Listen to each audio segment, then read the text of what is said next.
માળિયામાં શ્રાવણના ત્રીજા સોમવારે શિવ મંદિરોમાં ભક્તોનું ઘોડાપૂર જોવા મળ્યું છે। માળેશ્વર મહાદેવ મંદિર તેમજ સિદ્ધેશ્વર મહાદેવ તેમજ રામેશ્વર મહાદેવ, ઓમ રુદ્રેશ્વર મહાદેવ સહિતના શિવાલયોમાં વિવિધ શૃંગારના દર્શન માટે શ્રદ્ધાળુઓની ભીડ જોવા મળી છે। પવિત્ર શ્રાવણ માસનો ત્રીજો સોમવાર છે। શિવ ભક્તો માટે અત્યંત આસ્થા અને ઉત્સાહનો દિવસ છે। વહેલી સવારથી જ માળિયાહાટીના શિવાલયોમાં શ્રદ્ધાળુઓની ઘોડાપૂર ઉમટી પડ્યું હતું। મંદિરનું વાતાવરણ બમ બમ બોલે હર હર મહાદેવના જયઘોષથી ગુંજી રહ્યું છે। ભક્તો શિવ લિંગ પર જળાભિષેક, દૂધાભિષેક તેમજ બીલીપત્ર અર્પણ કરી મહાદેવની ઉપાસના કરી રહ્યા છે। શિવ ભક્તો મહાદેવના દર્શન કરી ધન્યતા અનુભવી રહ્યા છે। આખો દિવસ ભક્તો માટે પૂજા અર્ચનાનો નહીં પરંતુ એક ઉત્સવ જેવો ભક્તિમય માહોલ બની ગયો છે। જે કે સિંહ ગુજરાતી સાથે પ્રતાપ સિસોદિયા, માળિયાહાટીના।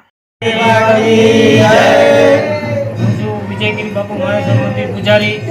આજે શ્રાવણ માસનો ત્રીજો સોમવાર મહાદેવને રથનો શુભ શણગાર કરવાનો છે। જાણે મહાદેવ ખુદ રથમાં બેસીને સવાર થાય એવું દર્શન સજાવવામાં આવ્યા છે અને દીપમાળા તથા સંધ્યા આરતીનો લોકોએ ખૂબ જ દર્શન કર્યા છે અને ખૂબ જ વધારે પડતી ભાવિ ભક્તો દરેક મંદિરમાં ઉમટી પડ્યા છે।